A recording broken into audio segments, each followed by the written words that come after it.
নম্বর হাদিস শরীফ قال النبي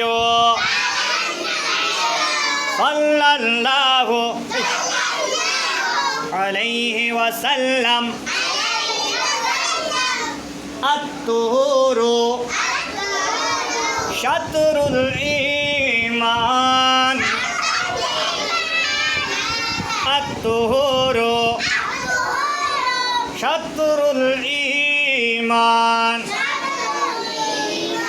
الطهور جوري الطهور شطر الإيمان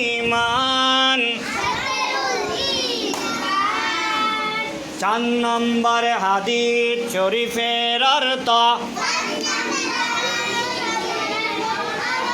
পবিত্রতা ইমানের অঙ্গ। আওয়াজ কই? পবিত্রতা ইমানের অঙ্গ।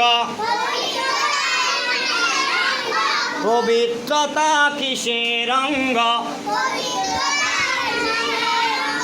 ইমানের অঙ্গ। জোরে ইমানের অঙ্গ।